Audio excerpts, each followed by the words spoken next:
Satyabhama institute of science and technology, Chennai.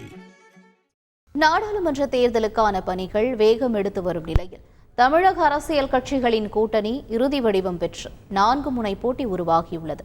அது குறித்து விரிவாக பார்க்கலாம் இந்த செய்தி தொகுப்பில். தமிழகத்தில் ஆளுங்கட்சியான திமுக வலுவான கூட்டணியுடன் களமிறங்கியுள்ளது. கடந்த சட்டமன்ற தேர்தலில் இருந்த கூட்டணி கட்சிகள் அப்படியே தொடர்கின்றன. இதில் கொங்கு நாடு மக்கள் தேசிய கட்சி மற்றும் இந்திய யூனியன் முஸ்லிம் லீகிற்கு தலா ஒரு நாடாளுமன்ற தொகுதி ஒதுக்கப்பட்ட நிலையில் மற்ற கட்சிகளுடன் தொகுதி பங்கீட்டில் இழுபறி நீடித்து வந்தது.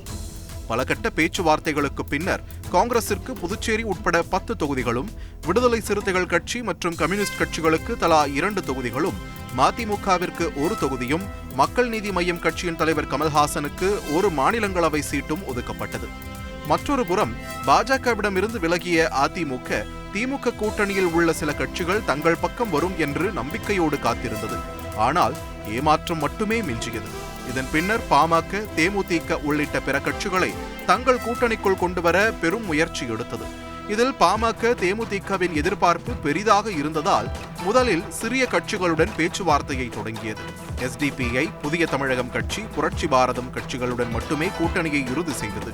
தேமுதிகவுடன் கூட்டணி பேச்சுவார்த்தை தொடரும் நிலையில் பாமகவுடன் பேச்சுவார்த்தை எதுவும் நடத்தவில்லை என்று EPS வெளிப்படையாகவே தெரிவித்துவிட்டார்.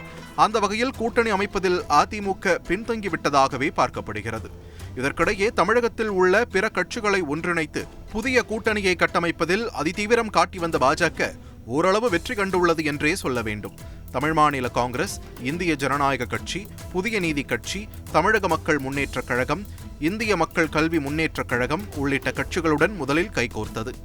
அத்துடன் OPS அணி கூட்டணியை உறுதி செய்ததோடு அமமுகவையும் தனது கூட்டணிக்குள் கொண்டு வந்துவிட்டது.